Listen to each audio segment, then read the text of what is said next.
You are now listening to the Inner Circle Podcast Network. Never die. Never die. Never die. Never die. Never die. Never die. Never die. Never die. Never die. Never die. Fuck you.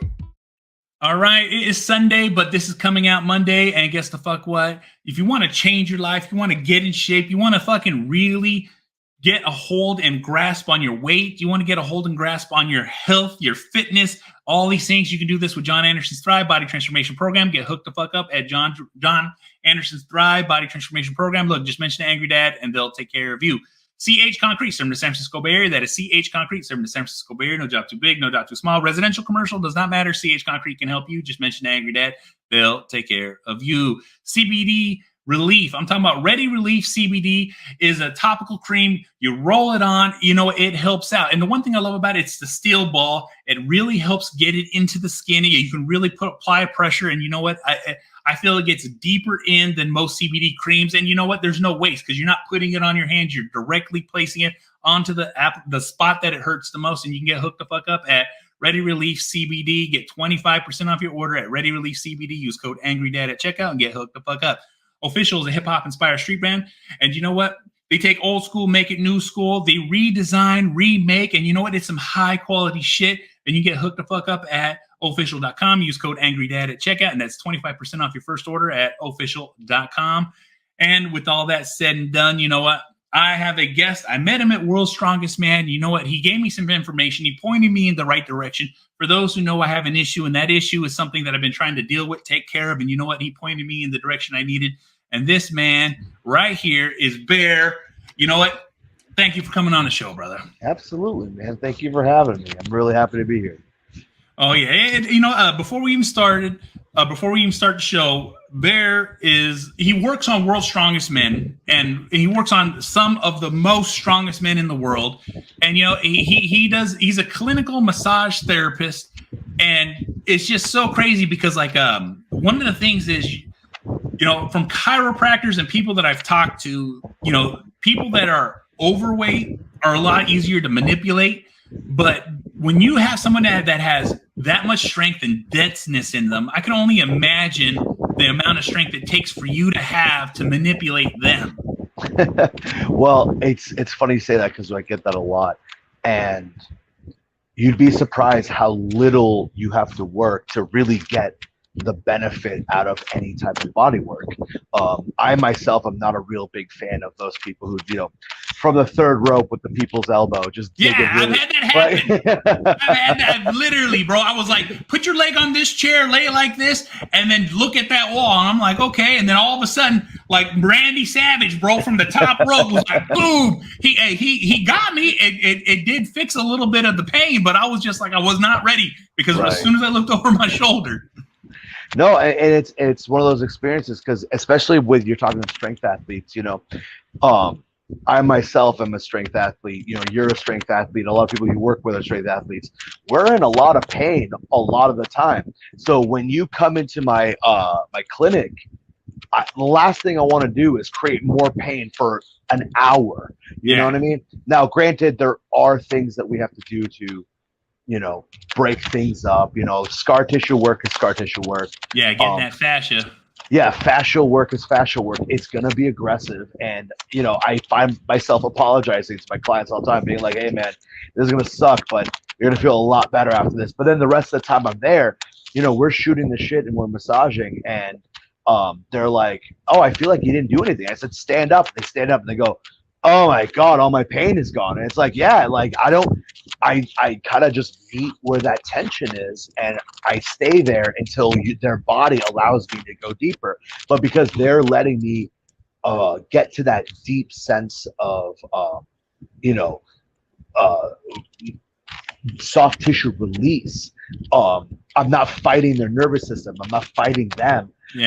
They're allowing me to get there. It's so much easier to get through. But like I said, you know, I always say the worst session is usually the first session, because you come in and you're in a lot of pain. You don't know what to do. And I have to find my way through you. And a lot of people haven't been touched. You know, a lot of people just don't like massages, and they come to me because I'm their last ditch effort. And then they're like, holy crap, this sucks, but I feel a lot better. And then the more often they come, the better they feel. So I always tell people, find the right person and you're probably going to be happy for a long time, Yeah, and that's the truth. Because, like I said, I've seen numerous physical therapists. I've had like all kinds of like, I've seen what they say are specialists, and they specialize in chiropractic or nerves or like all these different things. And the thing is like, not one of them has ever and this is going to be give and take with anybody, because sometimes it's just people.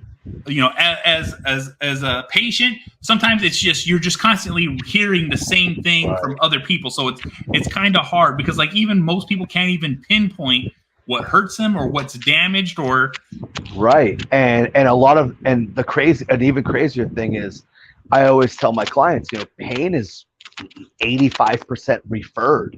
Where it hurts is probably not where the cause of the pain is. It's just referred over there from nerves, from connective tissue being tugged and pulled, because we have these long like planes of fascia that run through our body. So people come to me saying, oh my God, my lower back is killing me. And I spend 5 minutes looking at them and I say, okay, I understand that's where your pain is, but I want to explain this to you. So I take them over.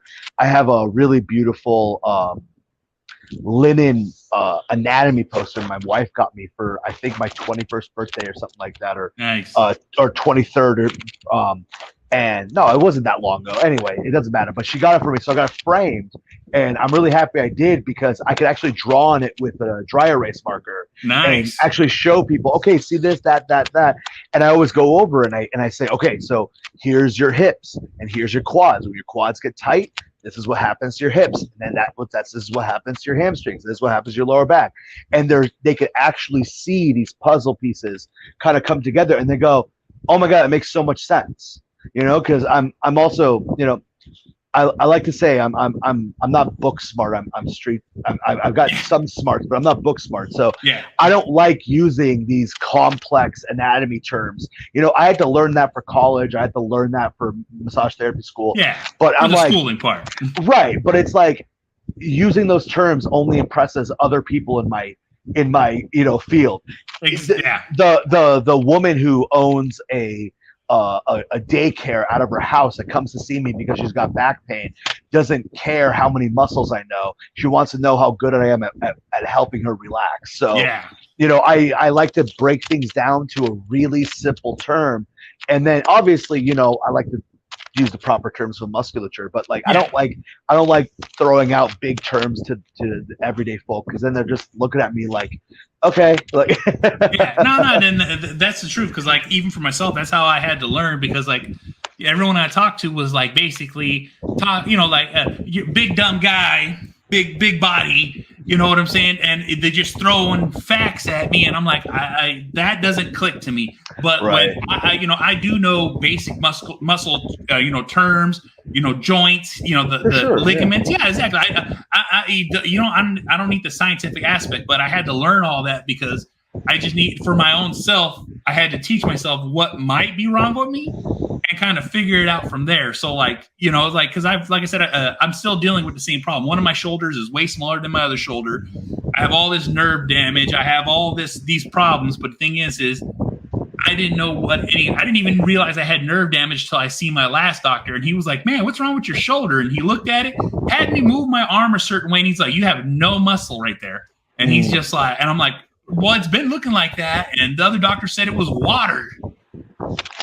And that's the thing. I always, I might be a little bit too preachy on this, but I always say, sometimes you got to shop around, man. I mean, I think I went through 11 chiropractors before I started working with the one I do now. And I've been with him for 12 years. Yeah. I found the right guy. I stuck with him. I refer everyone to him. I say, look, I know this guy might be a 45-minute drive for you, but he's the best. And I have to, I always say, his name is Dr. Carl Engelhardt.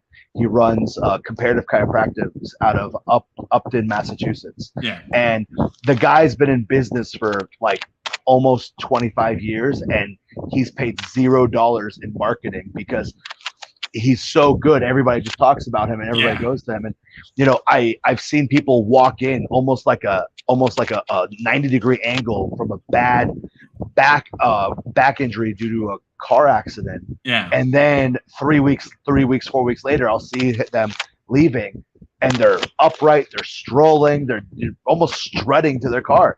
And he's like, I always say, like, you know, he's one of the best chiropractors I've ever met, and I always recommend people to him. But he's the reason I like to say he's the reason I'm as good as I am, because I learned a lot from him. Yeah. While I was in school, while I was thinking about going to school, while I was, you know, working on my bachelor's and my massage therapy degree, where it was just like, you know, he would teach me things to help me. And then these are also the injuries you see on other strongmen, powerlifter, Highland Games athletes, strength athletes, bodybuilders. And it's like, oh, this is way more common than we think. Okay, so now I'm seeing a pattern. Now I need to understand what these people need. And I really do have to say, like, you know, if I didn't mess myself up so badly try to do all this strongman powerlifting stuff, I probably wouldn't be as good of a massage therapist as I am now. You know, I've got people that drive 3-4 hours to come see me, and you know, I love being able to help people that way. But it's sometimes you have to walk the walk before you can talk the talk. You know, that's the truth. That is the truth. Like when we had dinner, it was like 100%. I already could see it, hear it from you. I'm like, this guy knows exactly what the fuck he's talking about. That's why I even asked you those questions, because at dinner I was like, look, like for most people out here, you when you think you need a massage or you need a physical therapist or you need this stuff, I don't know the terminology at that moment in time. Was like, who do I need to see, or how do I find someone that I know is going to help me? And just like you said, you're looking for someone on a clinical level. You're looking for someone who, you know, look at reviews, look at, just like you said, shop around. You know what I'm saying? Because like I said, I can look, you know, as soon as you Google massage, you're going to get all these, you know, like small bin, you know, hand job massage. And I was like, that's not what I want. I need someone that's going to get in there and like rake my fucking muscle out, you know? Right. Get in there in a different way. But, exactly. Yeah. I mean, and that's another conversation I've had multiple times where athletes need to stop thinking of massage as a luxury and start thinking of it as a part of their training. Yes. You don't get stronger in the gym. You get stronger outside of the gym. You get stronger with your recovery. So what I do is aid you in recovery. So I'm making you feel better. I'm making your muscles recover faster. I'm helping you. If you come to see me, I'm literally giving you homework to do. Hey, tell me about your workouts. People come in and say, oh, this is what I'm doing this week. I say, okay, well, on this day, do this. You know, I'm giving you things that are going to aid you. And a lot of the biggest problem we have, especially in America, in the States specifically, because you go to Canada and massages are seen as a part of life. You go to Europe, massage is seen as a part of life. For some reason, in the United States, people see massage and they're like, oh, that's all frou-frou. That's all, you know, rub me oil. It's like, no, 100%. There's so many different ways. All of the European athletes that I've met over these years of working at these big events, they get regular massages almost weekly. Yeah. Is that too much? It depends on who you are. You know, if you're a world's strongest man competitor with thick, dense muscle tissue and you're putting yourself through the, you know, 1,000-pound deadlifts, 1,000-pound yokes, maybe a once a week massage is useful. Maybe you know, every other week. But for an amateur level strongman, a regional, national level amateur powerlifter, a once a month to a bi-monthly, so like twice a month massage is almost a necessity. Like I'm a massage therapist that doesn't get enough massages because I work too much. You know, and around here, there's a reason why I'm so successful, because there's not a lot of people that do what I do. My personal massage therapist, I drive over an hour to go see her. And we sadly have this almost the same exact schedule. So I literally have to take time off of my work day to go see her. Yeah. And then I have to drive an hour into work and then work the rest of the day undoing everything she's done for me. Yeah. So my goal is eventually my business is big enough that I can hire people, take a step back, and actually start allowing myself to get the benefits that I'm telling other people. Yeah. You know, oh, this is what I can do for you. Exactly. But yeah, that's a huge thing we need to step away from. And you're seeing it. You know, you look at World's Strongest Man. You know, this is the second year I've been there as a massage therapist, and you know, I'm paid there. Yeah. That is not a thing that happens in my industry, where these big events, a lot of these events are volunteer events, because it's tough to pay someone to work a 2-day event, let alone a 10-day event like World's Strongest Man. You know, because I'm there 4 days before they actually start competing to help them. Yeah. You know, a lot of these guys are flying long distances. Yeah, trying to beat that jet lag, Yes, I mean, some of these Europeans are 13 hours. Coco came from Australia. That's you know, like you're talking about an 18-hour flight if it's like straight in. So he had to go 18 hours to Los Angeles and then fly up north again. I mean, like, it's so much on them. And then you have to tell them, oh, also you have to go do a 5-day comp. You know, after flying. You know what I'm saying? After sitting in a tiny plane, you know what I'm saying, being a huge man and having to crunch in. Yeah, it's not like a lot of these guys can afford to go first class. You know, like it's like, you know, your flights are covered, but you know, some of them that they can afford it, they upgrade their seats. But it's like a lot of them are in coach from Europe. You know, like it's insane. And then like I don't even want to go to dinner after I get home, and you're telling these guys to go compete. You know what I mean? So exactly. But then you start talking to these athletes, and you know they say, oh yeah, I go see my massage therapist this many times. I mean, like, I don't want to name drop, but like Mark Felix, there's a reason he's in his 50s still doing this. Still competing like that. His training partner is also his physiotherapist. Man. So he literally is almost getting body work every week from her.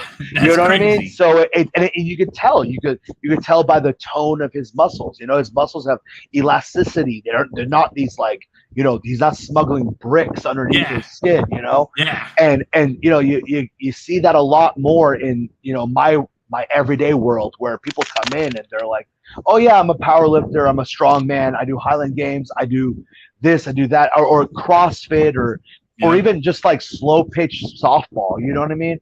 And they're like, yeah, my hammies hurt. And then you go touch their hammies and they're like rocks. And you're like, do you do anything to help you recover? Or do you just go to the gym, contract, never lengthen, never soften? And usually it's like, yeah, no, I go to the gym and I do what I do. I don't do anything else. And it's like, I hate going back to Europe, but it's like, you know, they're going into ice baths, they're going into hot tubs, they're doing saunas, and for some reason in the States we see that all as luxury. Yeah, no, like, we don't luxury. Need you know, that's how we see it. It's so crazy because like when I started bodybuilding, and I was jacked, bro, and I was having all these issues, all these joints. Bodybuilders are the worst when it comes to recovery. For some reason, they don't see a need for it. Yeah. But they're willing to spend like $500 a month on creatine and protein, and you know what I mean? It's like just give me one massage a month, man. Like you're gonna feel so much better. And like even for myself, when I was doing, I never did massage, but I was, and I know everyone always talks shit about it, but I was a heavy foam roller. Like I would literally, like, for like a good, you know, half hour, sometimes 45 minutes of just of a really deep foam roll, or even a lacrosse ball. And then like even to like right before I stopped bodybuilding, Hypervolts just barely came out. Yeah. And you know, I sit there and just I literally have one right here. Exactly. And once I started putting that work into my body of like hypervolting foam, because foam rolling I always had to do my hamstrings. I'm very hamstring dominant, so they fucking cramp up and tighten up extremely hard. But once I started hypervolting, as much as I did, using the other attachments, learning, and like I'd watch so many YouTube videos on how to massage myself with it. what ended up happening is like I started developing more. I started growing Right. more. You know what I'm saying? It's just Well, and there's actual science to this, right? So let's say that let's talk about your bicep, okay? So let's say the muscle fibers in your bicep are supposed to travel, 2.5 inches to full relaxation, to full contraction. Yeah. Over time, as a bodybuilder, as a strength athlete, as just anyone in general, right? Anyone who's relatively physical, as they spend time contracting that bicep, eventually what's going to happen is those muscle fibers get thicker and stronger, and they don't like to travel as far if you don't implement a mobility / flexibility protocol, right? So now you're only getting certain motor units working. You're only getting 1.5 inches of muscle fiber contraction. And that means you're not getting as much benefit throughout training, because you're not utilizing the 100% capabilities of those muscle fibers, those motor units, that neurological, everybody always loves to talk about that mind-body connection. Yeah. Well, if you're only getting 50% of that mind-body connection, how much benefit are you really getting? And they're like, oh, I just got to hit my biceps more. No, dude, you need to stretch. Like, you're in the gym for 2-3 hours training, and then you're hanging around shooting the shit for another 40 minutes. Just stretch while you're shooting the shit. Get on the ground and roll, And this is another Dr. Carl Engelhardt thing, my chiropractor. He shoved this into my head. A long muscle is a strong muscle, because it's going to have full capabilities of contractile properties. It's going to have full neurological recruitment. A long tone muscle is going to be so much better for you than these blocky, stiff muscles. And oh yeah, you're going to look big and buff, sure. Like, who doesn't want to do that? Yeah. But performance wise, it's going to be garbage. Yeah. No, it's just one of those things. Is like I said, I started in bodybuilding and transitioned into all this strength training, powerlifting, strongman. I've grown up watching strongman. I've grown up watching powerlifting, but it just I just took a little weird turn before I started competing or training. It just ended up being all bodybuilding, and just like you were saying, the mind muscle connection, all these different things. And like one of the things that always popped up was rice. Rest, ice. Yeah. You know what I'm saying? I can't remember the whole thing, but rest, ice, compress, and elevate. Yes, there it is. Yeah. And, I'm a huge hot tub person now. Like I said, I got a hot tub. I seen the benefit for relaxing, because if I train any body part, especially back, the first thing I do is I jump right in the hot tub after, just so I can get that relax. Because I always seem to do better in the hot tub and I've never really iced. I have ice machines. I have ice packs. But when is the best time to use ice? When's the best time to use the hot tub? So this is just, I don't know if a lot of people agree with me on this, but this is what I've always told my athletes, and this is what I've always done. Ice is good for pain management, because what ice does is just numb your nerves. That's about it. Yeah. Like inflammation is a healing property. It's literally one of the first steps in healing. And the minute people get inflamed, they want to take an NSAID and they want to ice to bring the inflammation out. It's like, no, you're stopping recovery. Like, inflammation's fine. I'm a huge heat guy. Yeah. I love heat. I have multiple heat creams. It's funny, my wife and we don't even have a microwave in our house. And the only reason I want one is, number one, popcorn is a lot easier when you have a microwave. Way easier.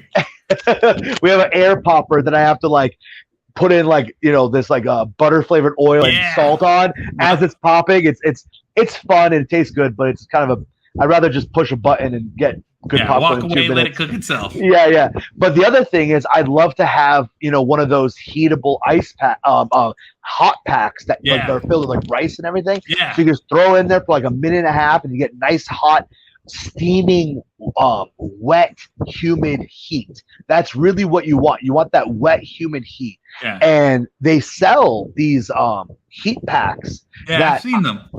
Yeah, and I'm not sure how they make it to be humid, but they literally give off humid heat, and they're amazing. Like, it's so much better than just one of those, $30-$40 heat packs you can buy at CVS. Yeah, I got one of those too. Yeah. Trust me, those are fine for, a little bit of achiness or like if you're cold or something. But I'm trying to remember, we had so many of them in massage therapy school, and now I personally have a hydroculator with different size heat packs in it in my practice. So I use those because that also gives you the moist heat, but it's nice to have the ones you can just plug into a wall. But anyway, I'm sorry, you might have to reel me in a couple of times. That's all right, brother. That's what we're getting this info. I'm a bit of a rambler. But what heat does is encourages blood flow. Yeah. And that's really what you want when you're talking about recovery, right? So in the hierarchy of blood flow in the body, it's number 1 is organs, number 2 is muscles, number 3 is tendons, number 4 is ligaments. Ligaments almost have zero blood flow. The only reason tendons have some blood flow is because they're connected to muscles. And so that a little bit of the blood that goes to the muscles get into those tendons. But a majority of the blood flow, you're talking about organs and muscles. And what the heat does is our body likes to auto-regulate, right? It wants to stay at that 98.6. And so if you put a heat pack on, what's going to happen is your body's going to say, hey, that area is getting way too hot. Let's flush some of that hot blood out. Let's get colder blood in there, right? Colder being 98.6 degrees, And so that's what you're getting when you get into a hot tub. You're getting full body circulation, right? Okay. And because those extremities are getting really hot, and your heart goes, hey, what's going on here? Everything's overheating. Let's start cooling the whole system down, right? And so it starts pumping faster, and that's why they say, if you have a heart issue, you probably shouldn't go into a hot tub, because your heart rate will elevate. Even if you're super healthy, super cardio, our heart rate will elevate when you get into something that's 105 degrees. Which hot tub is the max at? Right, which unless you go commercial, and I think you get 110 if you go commercial. But what I would do for 115, but so and then so this is the only time I would say that icing would be a benefit if you're not in pain, is doing the contrast. Because the exact opposite happens when you go into ice, where your body says, we need to protect everything, and you basically get a vacuum, and all the blood goes straight to the middle of the body. And you go to the heat, and everything starts spreading around. So you're basically, you're basically just contracting and expanding those capillaries, arteries, blood vessels, everything. It's going back and forth when you contrast.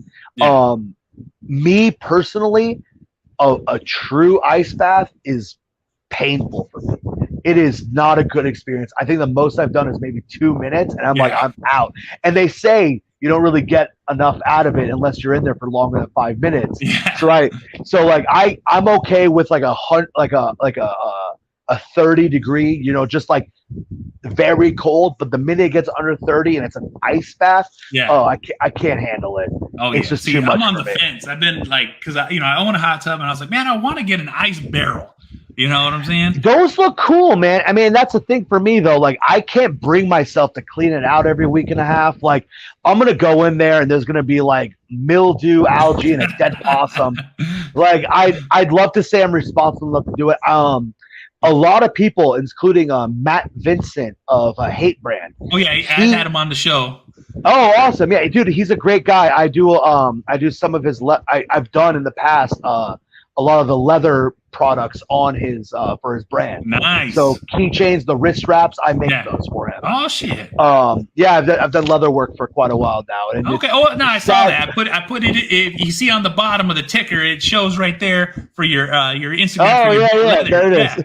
Yeah. Yeah. So sadly, I don't have time to do that more than like a hobby level now. You know, like Yeah. I've got a couple of friends that are like, hey, can you make me a wallet? I'm like, yeah, business is a little slow right now. You know, Yeah. I could probably sneak in there for a day or two and make a couple of things, but I do miss doing that. But anyway, once again, you might have to reel me No, in. that's all right, brother. We're gonna go wherever this takes us.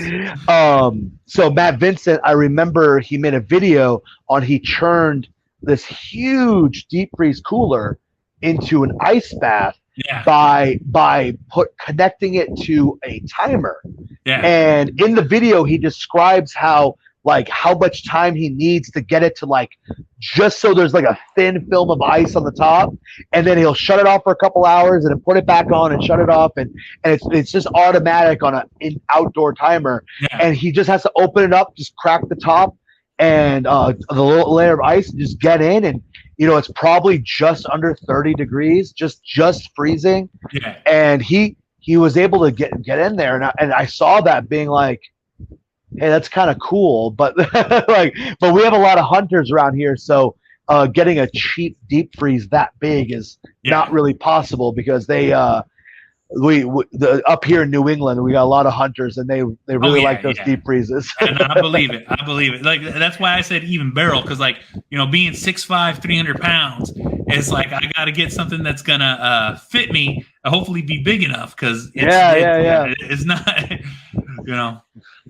No, I'm it's one of those things. I know I think it is called ice barrel. I think Rogue or either Rogue or AbMat start. Yeah, one of them. I know there's a company out here that like they do floats and ice baths in a shop over here in Sacramento. Cool. So like, and they sell them too, because like they have like a recycling ice barrel where you don't, all you gotta do is just plug it in and it filters itself.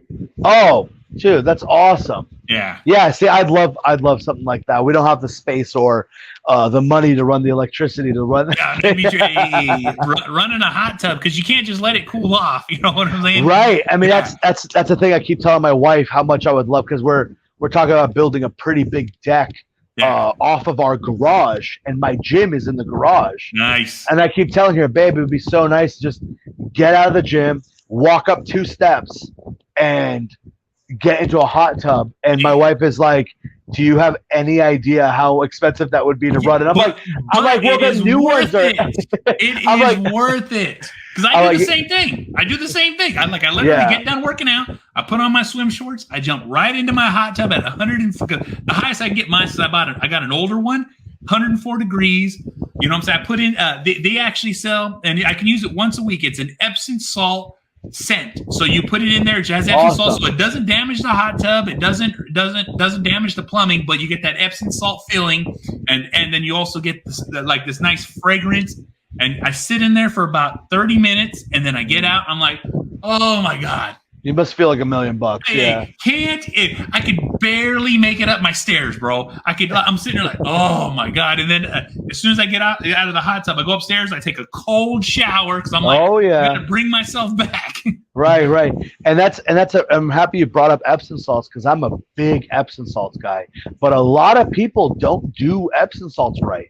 Yeah. They read the instructions and put a cup of salts into 50 gallons of water. Oh no, you need way more. No, 3-pound bag. Yeah. Like cut the top off, dump it in, water as hot as you can handle. Yep. Get into it until the water goes cold. Stand up, rinse yourself off, go to bed. You're gonna have the best sleep of your life. Yeah, and I've been telling so many clients to do this that a lot of my clients call them bear baths now. and market, bro. Yeah, better start selling Epsom salt. Dude, I've actually been thinking about that. I've been talking with a company that basically just does, you know, relabeling, right? Yeah, Because like, yeah. what am I gonna do? Go mill my own salt, Yeah, right? exactly. No. So I've been talking about them, and I wanna make 3-pound bags and literally call them bear baths. Yeah, And that would sell. That would sell. so you gotta find ways of making money that don't involve me actually having to be hands on body. You know what I mean? Exactly. Like, Yeah, no, that's it's crazy. It's like the Epsom salt thing completely went sideways on me because I remember taking an Epsom salt bath when I was younger, and I couldn't even remember why. My mom's always, you need to do this, so I did it. But I had went to the deprivation tanks, the float tanks. Oh, how do you like those? Let me tell you right now, I'm a nuts and bolts, down to earth person. Yeah. It did not do a goddamn thing for me. You know what I'm saying? Like, No. you gotta remember, I only went one time, so it's something that has to be practiced. But when I was in there, I was just like, I'm too tall for the machine. I'm touching the wall. Right. Like, it just is what it is. But the thing is after. That's when it triggered in my head because the whole spiel before we started was like, oh, it's gonna help you recover. The Epsom salt does this and this.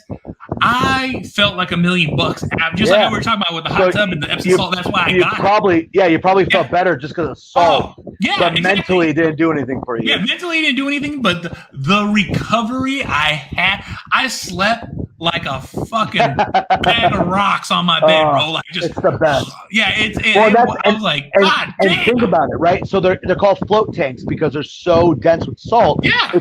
It's like, like that's why I tell people, when I tell people put like a 3 to 5 pound bag of salt in your tub, they're like, oh my God, so much. And I'm like, why do you think you feel so good when you get out of the ocean? Yeah. It's loaded with salt. Yep. Like, I'm like, just what are you going to do? You're going to sit downstairs and watch Netflix for an hour and a half anyway. Yeah. Just pull it up on your phone. Yeah. Right. Just sit there and just enjoy relaxing and unloading for 45 minutes. Or even 30 minutes. It's just do something for yourself that's going to benefit you, make you relax, make you just enjoy your time a little bit. Like, we're so go. And sometimes you're like, holy, like the other day, my wife and I had a couple of clients cancel on me, and I was like, I don't have to go to work today. And I just walked in and I was like, babe, it is gorgeous. Do you want to just go to the beach? And I'm like, we don't even have to go in the water. Do you just want to go somewhere together? Like, we've been both so busy. I traveled for 3 weeks because after World's Strongest Man, I went to Chicago and I competed at American Powerlifting Federation Nationals. Yeah. And so it was like I was gone for like 3 weeks. And I came home and I just went right back to work. And then I had United States Strongman Nationals yesterday that I worked. So it's like I'm just always, especially in the summertime, I'm just go. Working events and going places for work. And I was like, you know what? We got a whole day. Let's just unplug, take our phones away. Yep. And so we went down to Rhode Island. It was only about an hour and a half drive, and we had a really great meal right on the beach. We walked on the beach for 5 minutes. It really wasn't that long. But then we just rode back. And it was so nice to just be away for 5 hours. Yeah. And Get away.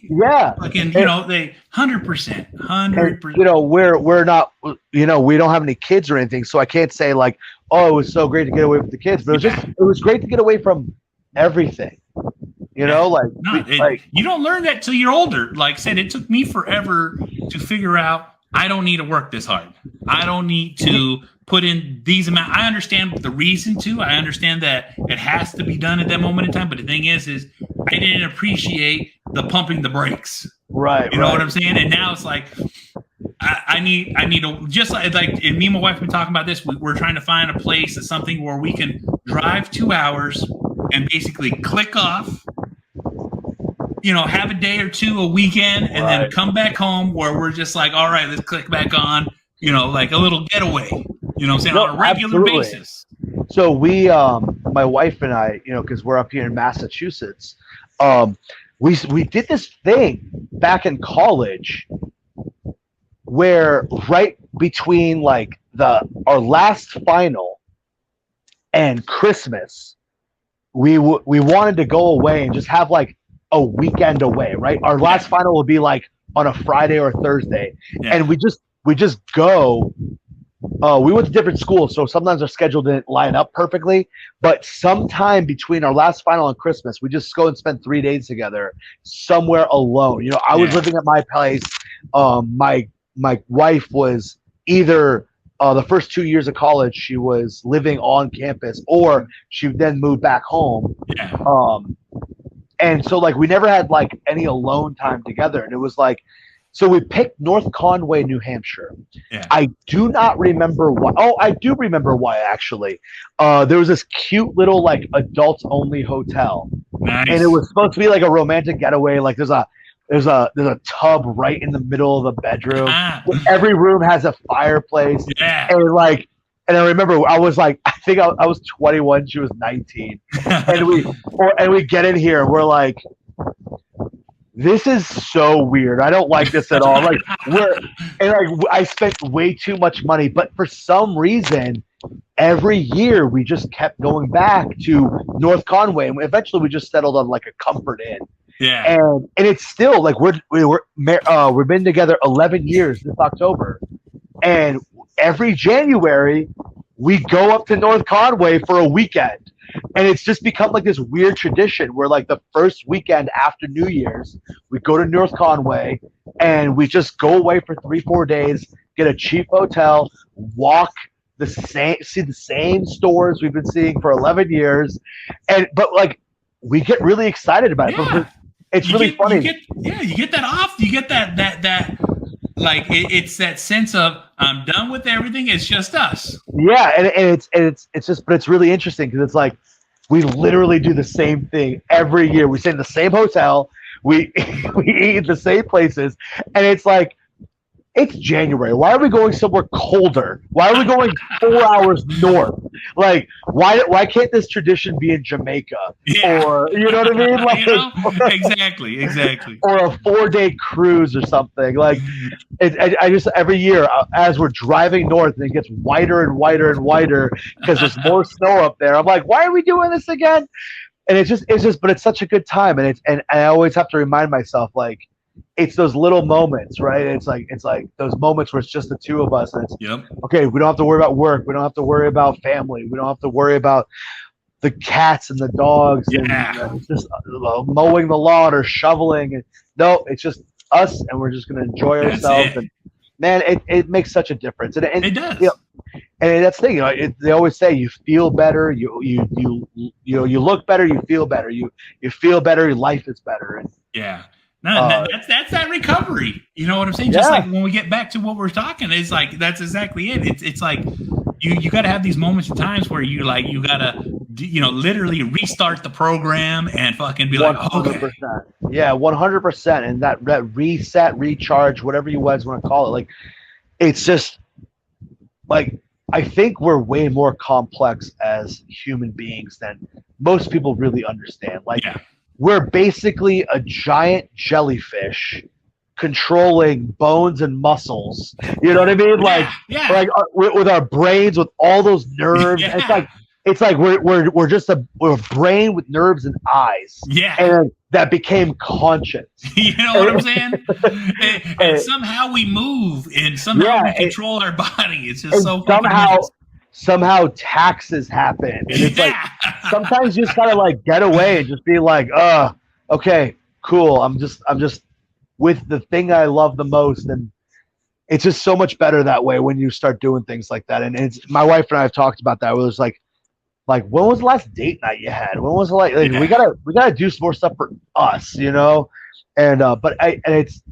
Sometimes I say that to my clients too. They'll come in, they're stressed, this, that, everything hurts. I'm like, when's the last time you just like went out to dinner?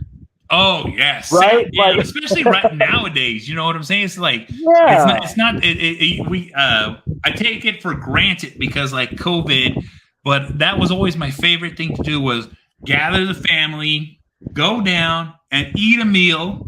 Everyone's gonna make a mess, not a big mess, just a normal dinner mess, and then be able to pay, leave with a full belly and not have to clean up anything, because that's what I enjoy. My kids fighting and having conversation, and me telling them to shut up while I'm trying to eat. You know what I'm saying? No, that sounds awesome, man. I hope you get more of that coming up. Oh yeah, that's like, because I'm in California, so they're closed down, they open up, they close down, they open up. They can't figure out what the fuck I want to do. But I'm also on the outskirts, so it's a little bit more not as liberal, a little more a little more like do your own thing. No one gives a fuck. Right. Like as long as you're not causing harm to me, then and I'd love to be one of those people that was like, oh yeah, we locked down, we stayed distant. Like I had get-togethers we live kind of like in the boonies, and so my wife and I own a duplex, and we have an acre of property.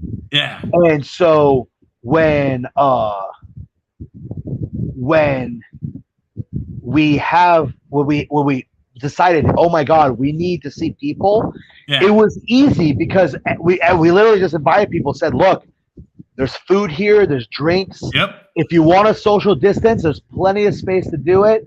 And we had a couple get-togethers. We would just put up like 4 or 5 10 by 10 canopies in the middle of summer, and everybody just kind of spread out a little bit. But you were still, some people wore masks, some people didn't, but it was like, that's your prerogative. That's what's comfortable. It was so nice to just see people, and it's Massachusetts has been kind of on off as well. Yeah. But once again, sorry, I'm rambling. No, that's all right, brother. This is what I love. But it's like I said, I'd love to be one of those guys who are like, oh yeah, we follow the rules, and I'm like, I need to see people. Like I like cooking for people. I like having people over. And me and my wife are the same way, brother. I'm talking about I like watching UFC fights. I like having my boys over. You know what I'm saying? We'll get a group of like 10 people in the house where I'm literally wake up at like 5, 6 o'clock in the morning, start my smoker, get some food going. You know what I'm saying? Fucking by the time the fight starts, food's ready, and we're all, and we're all sitting down, right next to each other. We're not social distancing, but I like that. I like that. Like my brother comes over all the time. We sit down. We watch. Me and him watch the fights on a Friday, Saturday night, all night, and then every so often, everyone else, hey, what are you doing? Come on down. We're having, these small get-togethers are great. Like even our house is set up. We have our backyard. We have an outside living room. We have a freaking, awesome. That's what I'm saying. It's like having that where everyone can congregate, fire pits, fucking, the whole thing. We, I think it's that, that love for hosting is, it's an emotional thing. Like if you're, me and my wife were very eclectic pagan, and so she's more into Wicca and the crystals and everything, and I'm more, bones and earth. Yeah. And my wife is like, she's like, we got this book, and it's like a little quiz book, and it tells you what kind of witch you are. And shockingly, I'm a kitchen witch, where like I show my love through food.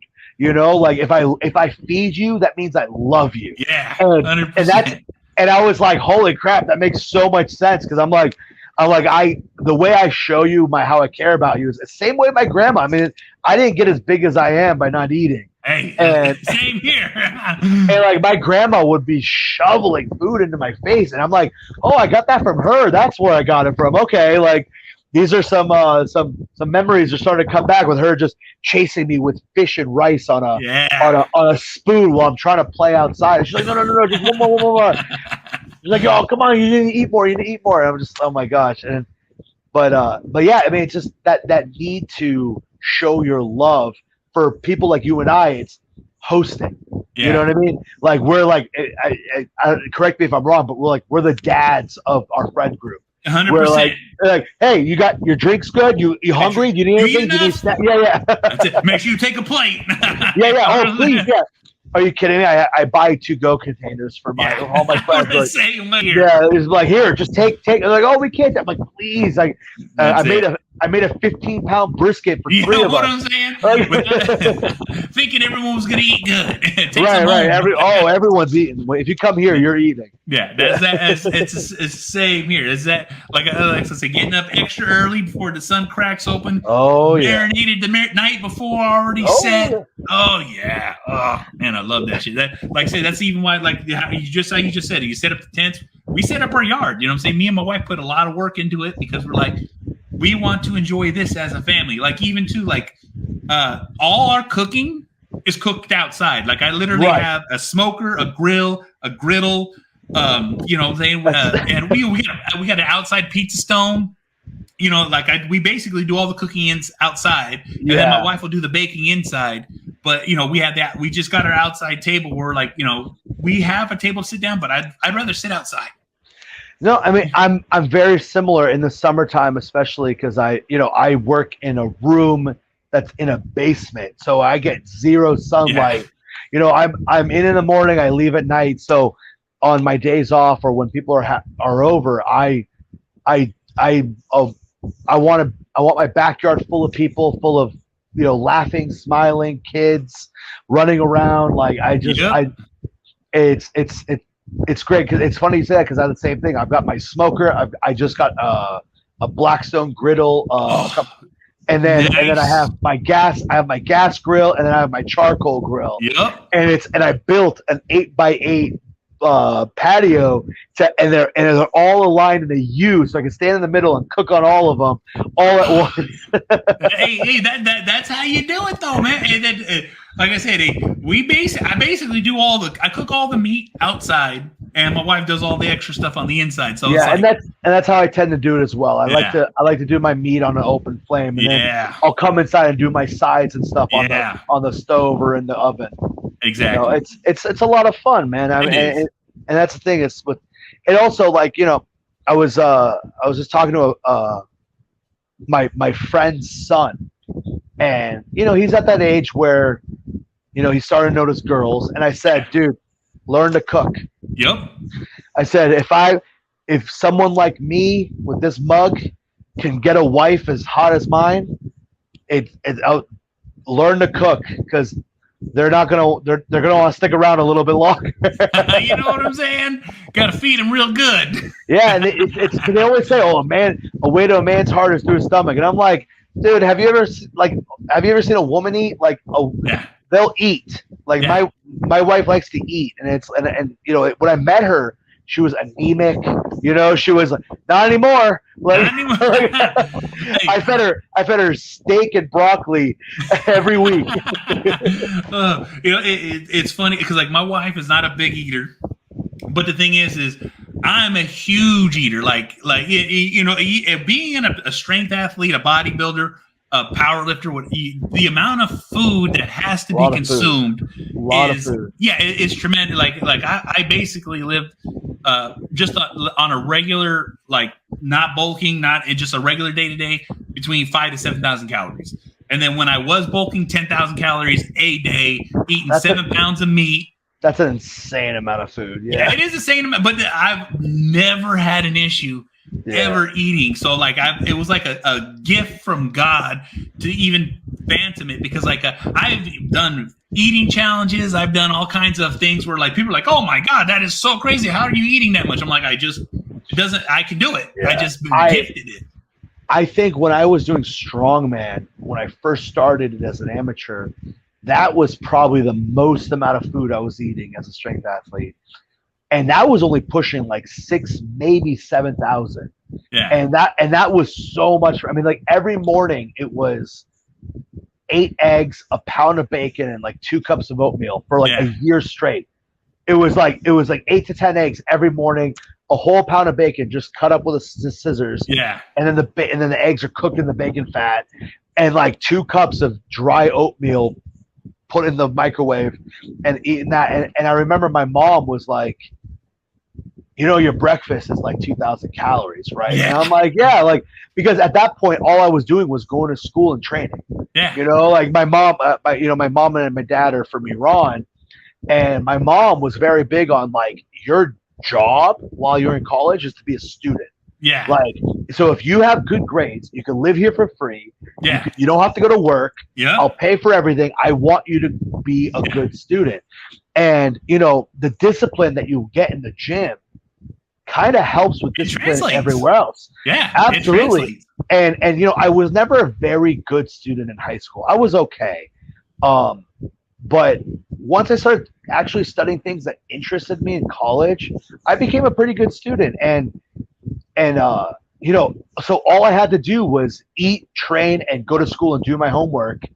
And that was my life for, you know, a good amount of years. And, you know, and it was the dream, right? Like, it is. Oh man, I swear, like, you know, I don't even know how I did it. Like when I started training bodybuilding, I was working at night, 12 hours a night. I would get home from school, and I was a single father at the time. I'd take my kids to school as soon as I got off of work, go to the gym right after I dropped them off, train for about 4 hours, come home, eat, sleep, get up, pick them up from school, sleep for a little bit longer, and then go back to work. And I'm yawning just thinking about how tired that is. Oh my God. I did it for like 4 years straight. And I'd get up in the morning, 12 eggs, 2 cups of rice, and then my second meal, like 2.5 hours later, that would be a flat of chicken thighs. Meat. After that, and my kids used to call them meat brownies, where I literally just take the ground turkey, not even break the shape of it, just put it in the oven. Just put it in the oven, and they come out brown like a brownie. Yeah. Put a little barbecue sauce on it, eat like a biscuit. Right. and then oh my God, and then I'd make like these insane mass gainer shakes where I would take the serving of mass gainer, I would mix it with milk, eggs, and then I put in Jello pudding. Oh yeah. Mix it up, and then I'd have this giant shaker cup of Jello pudding that was like 2,000 calories, and I just eat it like that. That reminds me of a shake that my friend used to do. 175-pound strongman that could overhead press over 300-pound long. Like amazing, right? He's just solid muscle. He was a Marine. He played football, all that. His name is Matt LeBlanc. Yeah. So he's awesome, and he's kind of stepped away from competing. But back in the day, he would try everything he could to just get over 175.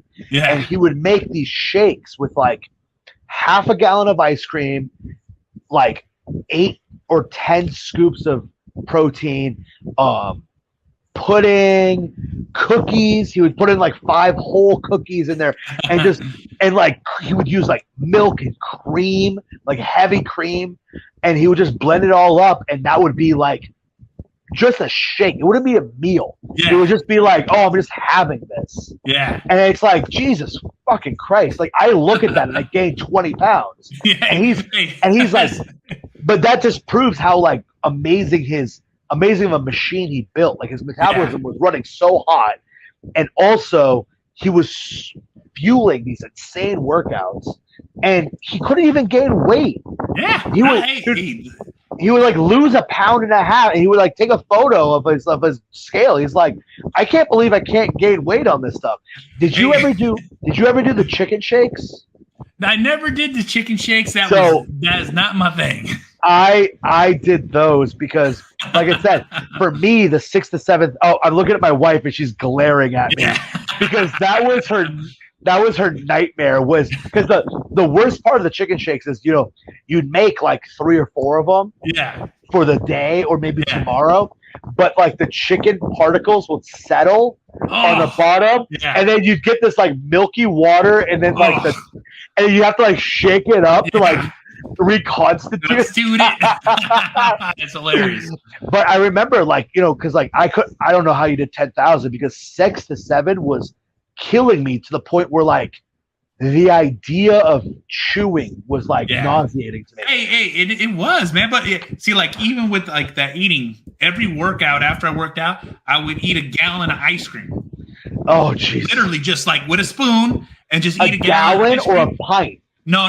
Like they're a gallon. Yeah. Gallon. Like the family. Yeah, family size, the 5 gallons. Dude, yeah. I could like barely go through half a pint of ice cream myself. Oh yeah, no, hey, Like it's insane. All day, like you ever seen Man versus Food? They have that. Yeah. Or I live next to Walnut Creek, where the San Francisco Creamery is, where you have that kitchen sink challenge. Oh jeez. I did that in 22 minutes, bro, without even trying. I didn't even know it was like an actual competition. To You if just you eat ordered it it. under 30 minutes, that if you eat it under 30 minutes, you get free ice cream for a year. Oh, awesome. Yeah, but like I said, I just that's like the gift that I was given at this crazy age, because like I would sit there and eat my ice cream, and as I was eating my ice cream, I would just start getting a pump in my body because all the carbohydrates and sugar just like bah! Just crazy vascular. Yeah, exactly. Without just sitting there eating ice cream, and people are like, "What the fuck is going on?" You know? Oh man, no. Yeah, I mean, I remember seeing Derek Poundstone do those chicken shakes. Yeah. On YouTube or something, Oh. and I was like, "Oh, I'm gonna start doing these." And then now you see Blaine Sumner. Oh he yeah. swears by them, and he puts, because I only did them with like, it was just boiled chicken breast and water. Yeah. That's all it was. Oh, and it's like, still horrible. and like Blaine is like putting sweet potato and spinach, and I'm like, that's way better than what I was doing. Like, He's literally making a soup. yeah, I'm like, you're just making a Thanksgiving meal in liquid form. Like, Yeah. I'm like, that sounds great. Like, it was way better than See, that sounds way better than a water Dude, chicken shake. water and like, and I did not have a good blender. It was very chunky. Oh. It wasn't like I had like a Vitamix or something. It was like, I think I just had like a standard, like, Black and Decker. Oh yeah, like, that $10 Walmart special. I'm pretty sure that's, and I would just blend this thing forever, just hoping it would just be smoother. And I was like, okay, I guess I'm just drinking chunky waters. That's it. Yes, yeah. That's one thing I've always been happy with, because everyone I talk to in the bodybuilding world, because at that moment in time, we're like, I hate eating, I hate doing this. I'm like, nope, I have no issue, no problem. I would eat every 2 hours on the dot. I'd be in the middle of a workout, eat real quick, and then work out. I'd be at work, and my boss knew I was training and what I was doing, and so he look, if you need to go eat, don't worry about it. So he let me go heat up my food, eat real quick, and then right back to work. Right, and you also get really good at eating pretty fast. You know what I mean? Like 5 minutes, you can take down a lot of calories. Oh yeah. When I first met my wife and I started dating about a month before I started doing my strength sports. Yeah. So she's been with me like through the whole 11 years I've been doing this. Because I was training beforehand, but that's when I decided I'm going to be competitive. Yeah. And we were working in a movie theater, and right next to it was a Qdoba. Are you familiar with Qdoba? No. Okay, it's kind of like a Chipotle. Oh, okay. Okay, so it's just you could get burritos, quesadillas, tacos, burrito bowls, and I would, after work in the movie theater, I would walk next door to the Qdoba and get 2 burrito bowls with rice, beans, and chicken, and pico de gallo, but like nothing else, like no mayo, not mayo, sorry, sour cream, no guac, nothing like that. I would just do, vegetables, meat, and rice. Nice. And I would get 2 of those, and my nightstand was a mini fridge. And I would just put them in my mini fridge, and then every 3 hours, my alarm would go off, and I'd get up, sit on the edge of my bed, and eat one of the bowls. That's how it goes. And then I'd go right back to bed. And I remember sometimes my wife would like, hey, your alarm's going off. You got to eat. Go eat. Like, she's like I said, she's been like 100% about this the whole time I've been doing it. And like, it's because just like you said, like I got big and I got strong, and I've never been that big and strong since, because I can't do that anymore. You know what I mean? Like, yeah. I eat like 4 eggs now. I'm like, ooh, I'm full.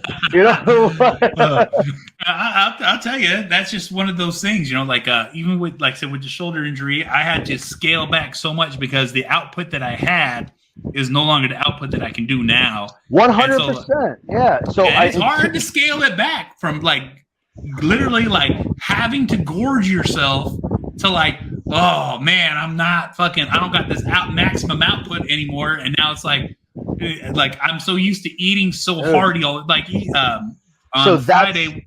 Oh, sorry. Continue. When I was on Friday, we went to Chick-fil-A and I decided to treat myself. I ate 4 Chick-fil-A sandwiches, a shake, my fries, and a soda. And I was like, oh my God, I remember when I used to be able to do this all the time. Yeah, with every meal, let alone one meal. Yeah. No, in 2015, I hurt my back pretty badly. I herniated a couple of discs. I partially tore my right QL, and I shredded a good chunk of my spinal rectors on my right side. And it's basically the reason I don't do strongman anymore. Yeah. And like you said, your output drops dramatically. Yeah. But my food intake did not. Yeah. So I went from like mid 400s to like 520 pounds really fast because you're not moving with a back injury. You're not exercising. You're not sleeping well. You're in pain all the time. Yep. And you're comfort eating. It's like, exactly. Your depression kicks in. You're thinking about, can I do the thing I love anymore? And you know, I ballooned up to 520 and really, really fast, like within a couple of months. Yeah. And I stayed there, and then I kind of dropped back into like, you know, like the 490, 500. But like, that's when I was like, so I saw a photo of myself. So I do a charity fundraiser every year. It's actually coming up in like 13 days. Nice. It's a charity fundraiser called Relentless. Okay. And we raise money for, it's a powerlifting fundraiser event, and all the lifters have to raise money. That's our buy-in for the meet. Yeah. Minimum $500 raised. Yeah. And so I was at this event. It's an amazing event. I could go on. I could do a whole episode just on Relentless. It's an amazing event. But I remember people took photos, and one of the photos popped up on my newsfeed after the event, and I was like, "Oh, is that what I look like?" Like I was like, "Oh no!" And I remember it was Relentless 2016. I had gone in and like I think I did deadlift only that year because it was like almost a year after I hurt my back. And so it's my first time going back, and I think I only pulled like 320 pounds because I was like, I'm gonna do something, right? Yeah. And I just remember seeing that photo, and I still have the shirt I was wearing in that photo.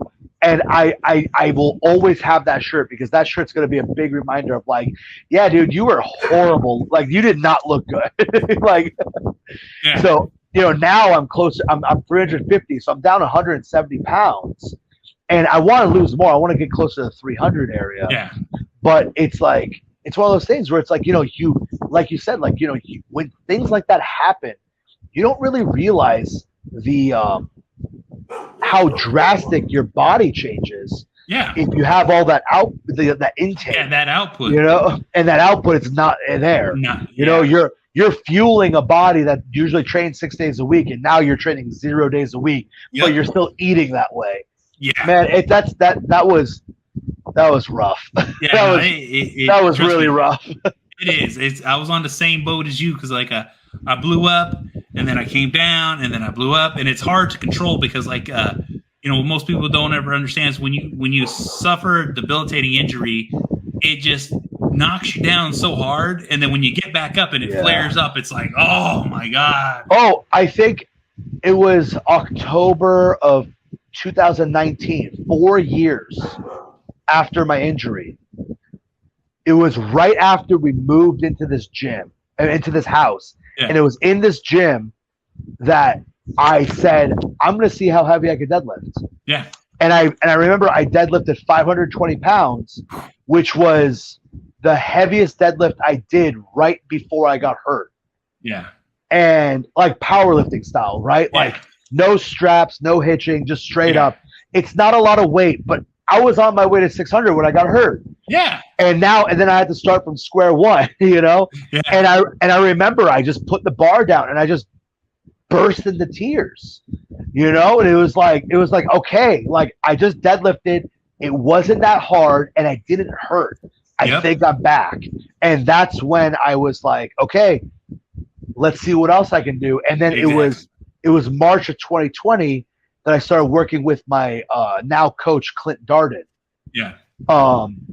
And in 2 years, he's added like 350 pounds into my squat from his training. Like, man, I went from like a 600-pound squatter to a 950-pound squatter in 2 years. Nice. And it's like it was always there. I needed the guidance, you know. Yeah. And that's why I always tell people. I said, there's nothing wrong with getting a coach. There's nothing wrong with getting guidance. And it's the same thing. Circling back to why I'm on your show, right? As a body worker, there's nothing wrong with going to someone saying, hey, I need help because I'm in pain or I'm hurting or, you know, something like that. And, you know, even when it comes to like, you know, on the side of medicine, you shouldn't be ashamed of taking medicine if you need it. You know what I mean? Exactly. If you need it, you need it, you know? Yeah. It's prescribed for a reason because you know what? Like I said, you hit these moments and times where you're like, you have to go through the recovery process, and medicine is a part of the recovery process. 100%. You know? Yeah. You know, massage is a part of the recovery process. And also, too, learning what works for you is a part of the recovery process. And that's a huge thing. You know, back when I was a personal trainer, I would always tell people, there's a reason it's called personal training. Yeah. Right? That personal part's the most important part of the title.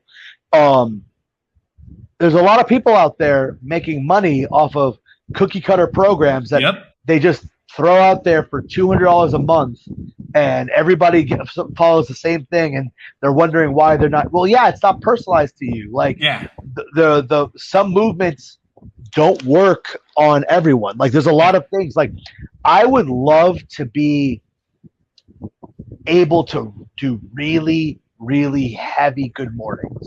Oh yeah. Because I know what they do for people who do them. Yep. Their spinal erectors get massive. Their lower back becomes basically bulletproof. Yep. But because of my injury, I can't go over 2 plates. Yeah, you know what I mean? Like I can't. It's 100%.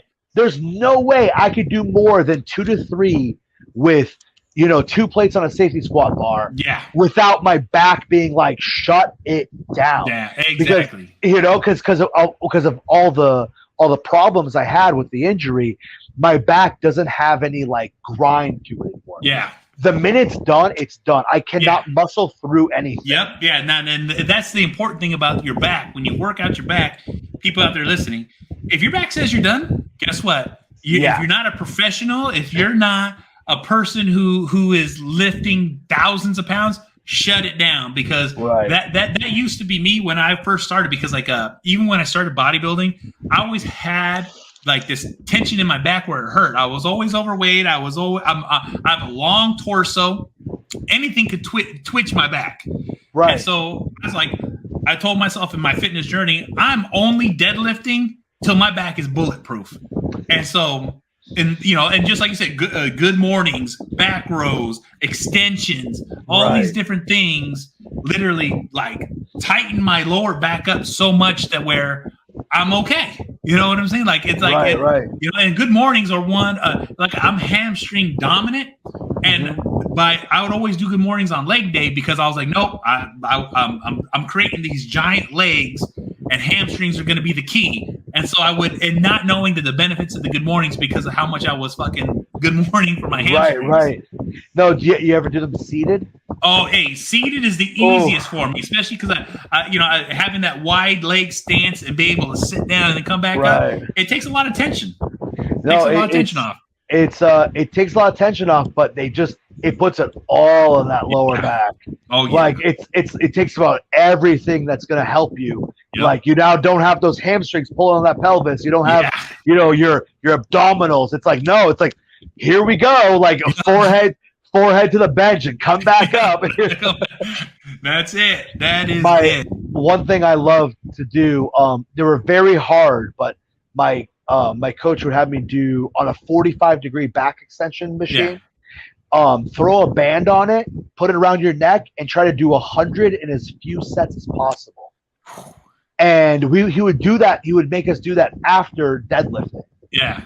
And after squatting. And dude, I think on day one I could do maybe 10 before I needed a break. Man. And after doing them on I think it was like a 6-week cycle where every week, twice a week, we do them for 6 weeks. And I think I got up to like 80 before I needed to take a stop. That's hella good though. And it was great. I was really hoping to get to that 100 eventually, and but he was seeing I love my coach because he could see so many things that I can't. Yeah. And he could just see that he's like, okay, you're getting stronger there, but it's actually taking away from your lift. Like there's a lot of things that everybody loves doing deficit deadlifts, right? Yeah. I asked my coach, I said, well, how come we never do deficit? He goes, they're not going to work for you. He's like, the way you're built, the way that you move, deficits wouldn't help you as much as they would help other people. He said, you have really short legs and a long torso. Like I'm 6 feet tall and my pant inseam is 29. Yeah. I've got the legs of someone who's 5'8", but the torso of someone who's 6'4". Yeah, and so it just meets me right in the middle of 6 feet, and he was like, the way you're built, it's not going to give you the thing that you need it to, those are really great for people who have long legs to really get that strength. And it's just something that I never thought about, because once again you start thinking, oh, so and so does this, I should do that too. Well, it might not work for you as well as you think it will, Yeah.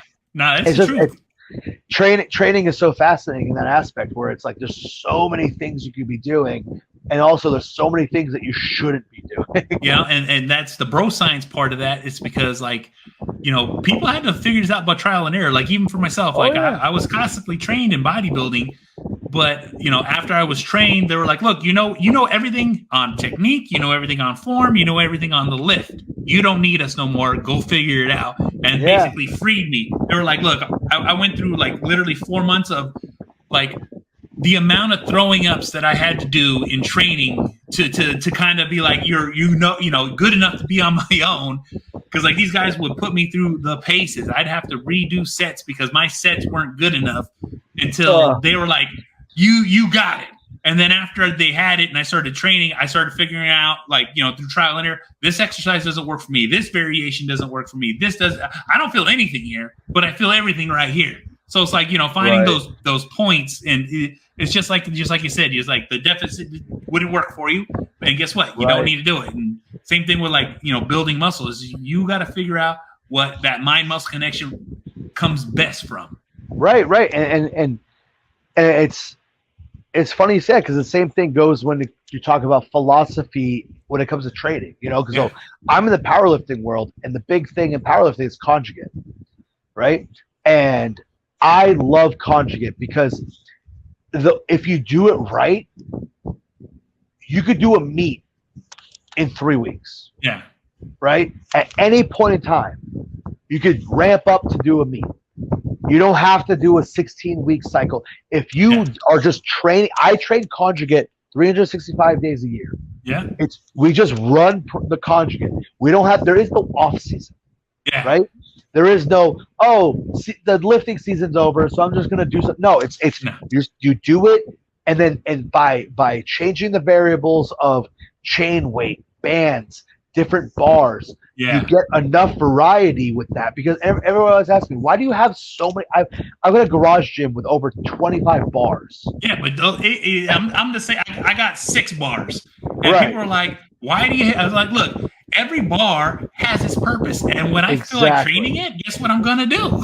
Well, and to go even deeper than that, every bar exposes a weakness. Yes. And so it's okay, I really want to work my upper back. I'm getting on that safety squat bar, because that bar is designed to literally roll you forward. Yep. And everyone goes, why do my quads hurt and why does my upper back cave in?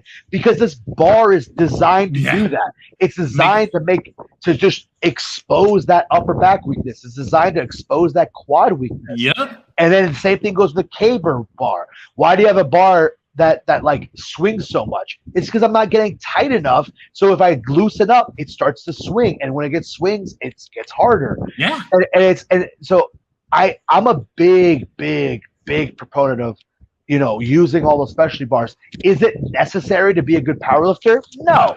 I know a lot of good lifters who actually trained in like 24-hour fitnesses. You know what I mean? Like they train at a crunch using garbage gym. bars perfectly Oh, fine. yeah. Like a super fat, flimsy, zero knurling, like Dick's Sporting Goods bar for $95. Like, exactly. It's insane. Like, and those are the guys that you have to be scared of. Yeah, the guys who get really strong using, you know, that equipment. Those guys are cut from a different cloth. Yeah, they are. It's 100%. Let me tell you right now, because like I used to be one of those guys where I'm just using and then like when I built my own home gym, I was like, I need this bar, I need this bar, I need this, you know what I'm saying? And I'm like, and it's because just like you said, I'm trying to tighten up my weaknesses, because by tightening up those weaknesses is how I'm going to put on the most muscle. It's how I'm going to put on the most size. It's how I'm going to build the most strength. It's because, you know, if anything, you can do like a standard program and get strong. But when you want to do these pyramids of growth, you know what I'm saying, to get to that pinpoint strength, you know, that it requires tools. And if you have them available. And that's something I tell a lot of the younger lifters that I work with is, you know, you got to build the base of that pyramid. And how you build that base of that pyramid is just time under the bar. Yep. Too many lifters nowadays want to get the high-end coach. They want to get the high-end equipment. And it's like, dude, like the first, God, I don't even know, from 13 to when I started my own garage gym. So I was 25. So what is that, 12 years? For the first 12 years, I trained on crap equipment. Yeah. I trained, nothing was calibrated. The bars were rusty and bald, and you know, you're in a gym that has no heat in the wintertime in New England, and also no air conditioning in the summertime. So it's almost dangerous, right? Yeah. Like it's like you're covered in sweat and you go and squat and like the bar is just rolling off your back. Sliding. And it's like, and then nowadays you have these people, they walk into a gym and they're like, oh, do you have any calibrated plates? And they're like, no. They're like, oh, I can't train here. I'm a power lifter, so I need calibrated plates. And you're like, no, dude, you just need time. Like you're 17 years old. Like you're going to get strong just looking at this bar. Yes. Like, you know what I mean? Like you just need to put in the work, get as many reps in you as you possibly can, and do whatever you can to recover. Never do more than you can recover from. Yep. If you come into the gym the next day and you haven't recovered from your last workout, you're not going to get the benefits you can get. So that's where like true overtraining comes in, right? Yeah. People think overtraining is DOMs, and no, overtraining is if you're not recovered to do this next workout, then you're probably not going to. You're not going to benefit. What are you doing here? You got no strength. But these kids, all they want to do is, you know, buy the super expensive lifting shoes and singlet, and they wanna train where everything in the gym is exactly how it is on the platform. Yeah. And they also like never learn to appreciate that, because that's all they know. Yeah, there's so many amazing gyms in my area that have closed down, not due to COVID, but due to I personally think they just gave this community the lifters in my area just too much nice stuff that they never really appreciate. You come in on a Saturday and there's like green apple pre-workout everywhere because everybody's just putting it in their mouths and not in their water like they're supposed to. And like there's all this acidic powder on all the super expensive plates. Equipment. And you're like, this is money. This costs something. Yeah. No, it's the truth. It's the truth. Like I said, everyone has this expectation of what the way things should be. It's like, man, when I was growing up, I was lucky if they even let me in the gym. I was lucky enough if I could go to the gym, and you know, and like I said, I started off with cement weights, in plastic covered cement weights. Yeah, you know what I'm saying? That's how I started. That was my first set was we went to Olympia Sports, and my mom bought me the Weeder weight set. Yep. And it was like, don't puncture these because there's gonna be cement and sand everywhere. Yep. And this I remember there was a bench press squat rack combo. Yeah. And so in order to squat, you had to put the bench in like an incline. Yeah. In order to make room. Yep. And the bar was a 1-inch bar that had like a female connector in the middle. Right. And that's what where your back went on was this thicker bigger than the bar. Yeah, it just hurt. And I remember it was like I was so proud of this thing. And the other thing I remember was like the bench had like a 250-pound weight limit, and I was 275 pounds and that was just my body weight. And I was like, is this thing gonna am I gonna die? Like, is this thing gonna fall and I'm just gonna die benching? But yeah, I mean, I remember just having crappy equipment and it's like it's nowadays it's like, unless you have calibrated plates and now don't get me wrong, ghost rig and right. Yeah, if I don't have all this stuff, how am I going to train? I'm like, you know what we used to do? We used to just hope it worked. You know what I mean? A really good friend of mine, he has a garage gym, and every single plate that he has is uncalibrated. Yeah, it is. That's me. It is 60 for 45s. Well, no, that's what I mean. And none of them are 45. Like some of them are in the 50s, some of them are in the 30s. And so he calls it his uncalibrated house of strength. I like that. And so it's funny because some of the strongest people come out of his garage. Yeah. Like, he's got a world's strongest man competitor from a couple years ago that comes and trains with him there. He just did like a 800. I think it was something like 400 kilo squat raw. Damn. Like knee sleeves, not even knee wraps. Yeah, knee sleeves, belt, and a singlet. Damn. And he went to my friend's gym and was just squatting in his garage to train for that. That's crazy. Like it's like you could get strong without this insane equipment. Now I'm at that point in my career, in my life, where I'm like, I want that nice equipment. Oh yeah. No. Don't get me wrong. I can afford it. You know what I'm saying? Right. There's a difference between going to a gym and using their equipment and complaining about their equipment, but it's a different thing when it's your equipment, and people don't understand how expensive this stuff really is and how much more expensive it is now after COVID. Because I worked nationals yesterday. Yeah. And they had those 10-foot Arsenal strength mammoth. And they were selling them for a steal. Now, I don't do strongman. Yeah. But I picked one of those up. Hey, let me tell you right now, it's how it goes, though. It's how it goes. And I'm on my way home. Has a personal name on it.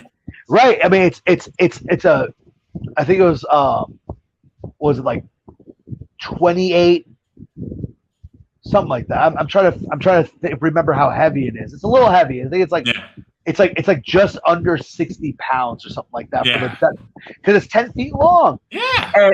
And like I brought it into my gym, and I can't even stand it upright anywhere because the rafters in my so I had to put it somewhere where I could make room for it, and I took a picture of it, sent it to my training partners, and one of my training partners is just like, why did we get this? And I'm like, because I like stuff.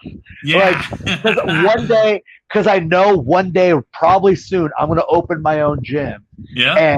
And there's no strongman gym in central Massachusetts. There we go. So I'm just slowly getting equipment.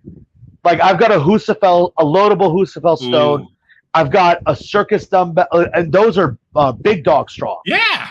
So they don't even make those anymore. Yeah. And a buddy of mine was selling it, so I grabbed it, and I have a hard time getting rid of it now because I'm like, well, eventually I'm going to open up my own place. Yeah, I'm going to want the best equipment.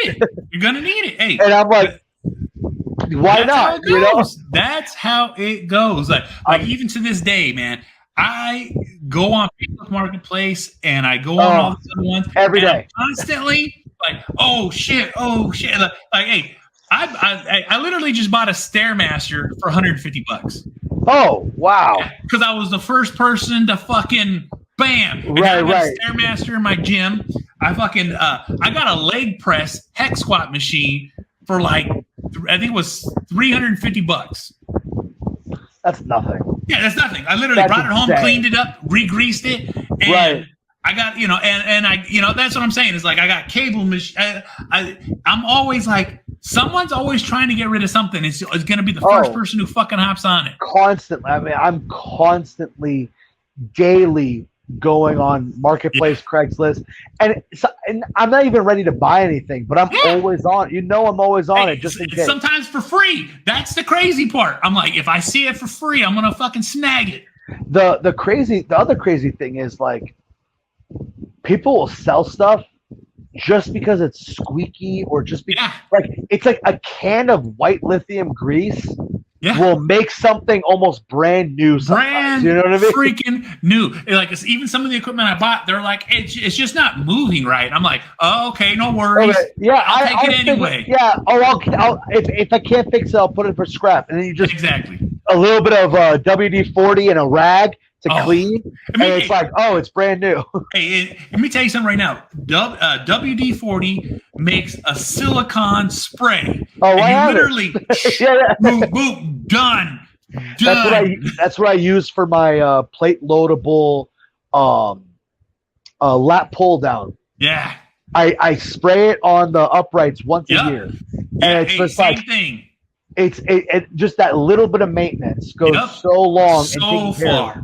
Yeah, I literally just bought a hoist lat pull down machine. It was this thing's taller. It's big enough for me to reach over my head to grab it. And I got long ass fucking arms, so that's great. It has a cable fly and it has a leg extension. And when I picked it up, the guy was like, "Oh yeah, just we got to get." I was like, I didn't even take it apart. I was like, "Nope, let's get it the fuck out of here. Put it in the trailer. Get the fuck out." Oh my god. I swear to God. But that's something we haven't much in common because I'm an equipment junkie, bro. I love it. I love it. My one of my training partners says the way people talk about scotch, you talk about equipment. Yeah. You know, and he's like how you feel about your gym equipment is how most people feel about their like pappy that they have on their top shelf that nobody touches, or like a really good cigar connoisseur or something like that. I'm like, yeah, like this is my life, right? Like this is like after, my hands go and I can't massage anymore, like training other people is going to be how I'm going to live my life. Yeah. And that's the way to do it. You know what I'm saying? It's so fucking crazy because, like I said, the aspects of training, the aspects of the fitness industry, and just everything in bodybuilding has always been one of my huge passions. I follow it to a T. I talk about it all the time. But it's just like, this is what I love. This is what I love to do. And somehow to be in the industry and still be able to enjoy it, it's the best fucking thing in the world. Yeah. You know what I'm saying? Like, that's how me and you met. You know what I'm saying? Like, through Legends of Iron, doing podcasts and doing all this stuff and being in this industry, and then we just happened to cross paths, and fuck, man, we'd literally been on here for about an hour and 45 minutes. It's I'm sorry, I was getting That's all good. No, I mean, like, I don't know if anybody's interested in hearing two guys ramble for almost 2 hours, but I'm going to tell you right now, people listen, bro. People listen. You know what I'm saying? I'm going to get all the comments coming back to me like I always do. Like, yeah, this guy talks too much. Don't invite him back. I tell you, I enjoy this. I love it. I love this too. I mean, this is basically how me and my friends hang out. We just sit and talk. Like, it's and it's funny because how we met was, you had Nick Best to your right, and I had Evan Singleton to my left, and it's like you're sitting there with two World's Strongest Man competitors, and you're just like, oh, this is my life. This is kind of cool, actually. Like, it's the craziest. It's amazing how we can be connected just because we all like to lift weights. Yep. You know what I mean? Like we all have that like innate love for lifting weights and improving ourselves, and you could just build so many relationships off of that experience alone. It's such a great community because everyone is just open and fun and there to have a good time. That's the one thing I always love about of lifting. It's just, it's the most inclusive culture because like people will just like, come on, bro, let's do this. You know what I'm saying? And that's, I gotta say, it's one of my favorite things is I always say, you can't compete against me because I'm always going to be cheering for you. Yeah. You know what I mean? Like, and that's one of my favorite things about strongman is usually you're going head to head. Yeah. And 9 times out of 10, the person who wins circles back and cheers on the person who's behind them. And it's just so great. And that's one thing I wish we had more of that experience. The closest thing you get that with like powerlifting is, you just cheer for them off the platform. You know what I mean? Like there's no, on the platform cheering with them, but you do the most you can to get that experience. Cause it's just, there's nothing like just being with someone who, has worked as hard as you have, probably maybe harder, and if they're struggling, you can do whatever they can to like get them going. We had so many bomb outs at nationals, just because it's like it's such a high level of competition that like it's amazing how many people had to like really get their third lift because they missed their first and second lift and they only have this third one now. Yeah. And it's amazing how many you get like that. And we're all there like cheering them on and like, come on, you can do this, man. It's like, that guy's my competition, but I want him to do well. Yeah. Like that's the best part, man. It's great, man. And a lot of people don't really understand that. Like a lot of people are like, so you trained for 4 hours? And I'm like, yeah, because I could see myself improving. I could see myself getting better in different ways. And a lot of people just don't get, but you're in a gym for 4 hours? That sucks. Like, well, I don't see it that way. I love it. Like, I say the same thing when people, I have marathon runners that come in for body work and they're like, oh, I did like a light 15 miles this morning. And I'm like, what the hell are you talking 15, about? You know what I'm saying? I don't even want to drive 15 miles, let alone run it. But that's the thing is like, everyone has that one thing that they love. And it's just one of the things that I always see is lifting just has so much more camaraderie. There's such a gym culture now. Yeah. Because there's going to be good and bad with everything. But for the majority of everything that I've seen and everything that I've run and talked to and been around, everyone's more come join me and not like leave me alone. You know what I'm saying? Oh yeah. I mean, and that's the other thing that I feel like is we're falling away from is the gym partners, the gym crews. Yeah. That was a huge part of the experience. Huge. And now you have, lifting teams, right? Like college lifting teams. Yeah. And each single person has their own trainer. They do their own training separately. And it's like, what's the point of being on a lifting team if you're not going to all lift together? Yeah, exactly. The one thing that helps make you stronger is that camaraderie going back and forth because it's the energy and bounce back that you get by seeing your partners hit a PR. You're like, I can fucking do that. Oh, I'm up next. Well, give me those weights. You know what I'm saying? And I love my training partners because, they don't take it as seriously as I do. They've got a lot going on in their lives. One of my training partners, she's a grandma whose daughter just moved in with her after a divorce with her 2 kids. My other training partner, he's got 2 teenage girls, and it's like they've got their own lives. I got my career, I got my wife, I got my training. That's about it. Yeah. So it's a lot easier for me to like have a more structured training schedule. And, they do their best to come, but like, life gets in the way and I totally get that.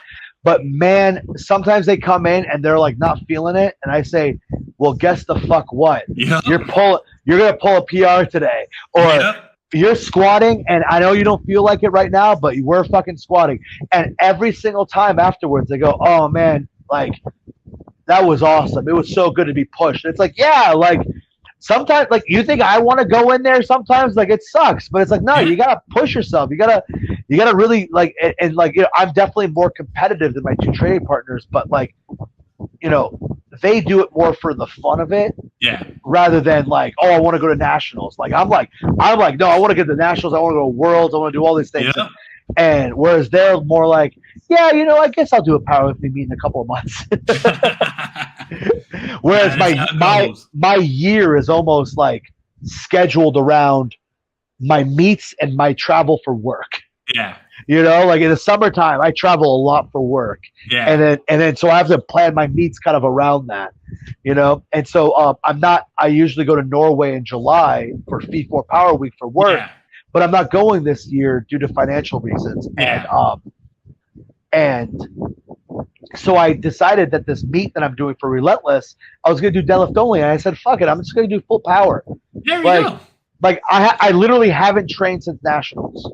Like I'm gonna go in and just do what I can do. Yeah, you know what I mean. Like that's what I'm talking about.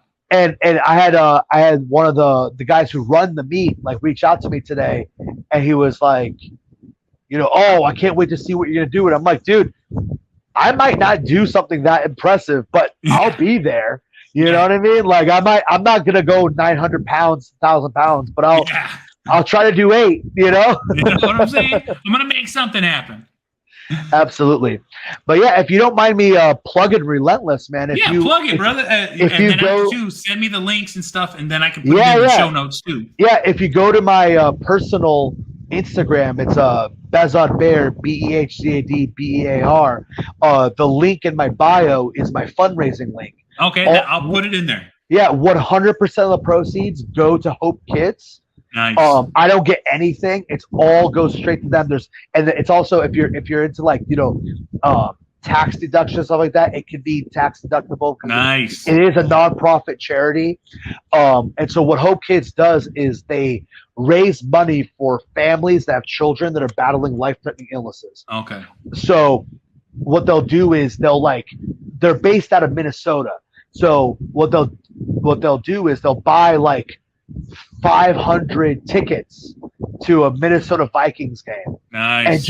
And just go to the hospital and give them to the families. That's and just be like, hey, how many tickets do you need? 5? Here's 5. You know, and they're like good seats. They're awesome. Yeah. Usually the players come out and like greet them, and nice. And they'll rent out like a whole roller rink with arcades and all the food, and they'll say everything is free. Just come.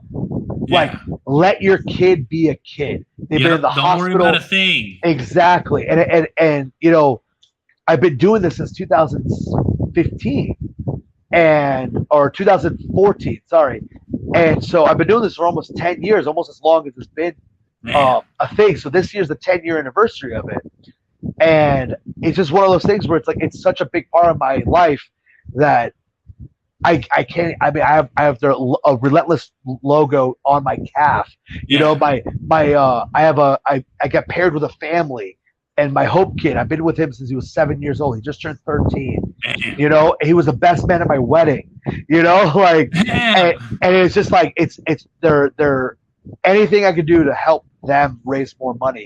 So this year's weird because it's usually a really big event, but this year because of COVID and traveling and everything, things were it hasn't happened for the last 2 years. Yeah. So like this is the first year back, and it's also the 10-year anniversary of it starting. Nice. So I'm trying to do my best to really plug it, and like so if anybody's got a spare dollar or two and they're willing to donate to a good cause, we'll make sure to send that link over to you, and you can share that. No, I'll definitely be doing my part to spread that link. I really appreciate it, man. Thank you so much. Yeah. Hell yeah. Well, you know, hey, I don't want to hold you up for too much longer, brother, and I appreciate you coming on here, man. Hey, we're gonna definitely have to do this again, dude. Absolutely. Like I said, I don't know if you're planning on coming out to South Carolina next year for Worlds, but I might have to make my way up to hang out with you for a weekend. Oh yeah, no, you know what I'm saying? Like I said, if Legend of Iron is gonna be out that way, I'm definitely gonna be coming down there. So if you need anything, you let me know. All right, man. Oh, no, I definitely will, brother. I definitely will. And for everyone listening, guess the fuck what? I'm the Angry Motherfucking Dad. You want to watch my shit? IGTV, YouTube. Go and listen to it. Spreaker, SoundCloud, Stitcher, Spotify, Google Play, Apple Podcasts, Podbean, SoundCloud, Deezer, iHeartRadio. This motherfucker's everywhere. You can easily fucking find it. Rate, review, like, subscribe, all that fucking bullshit. I'm also part of the Inner Circle Podcast Network, a group of powerful podcasters out there sharing their shit. That is innercirclepn.com. We'll take every one of our websites, every one of our platforms, every one of our shows. We got shows as Creatures of the Night, The Hood Diner, The Untrained Eye, The Plunge, Failing Hollywood, Simmons and More podcast. Shit happens when you party naked. It's too hot for the internet, so you got to go to Patreon at /Team Elmy. So guess the fuck what? I'll see y'all motherfuckers on the next one. Fuck. Never die. Always living. Always living. Always living. Always living. Always living.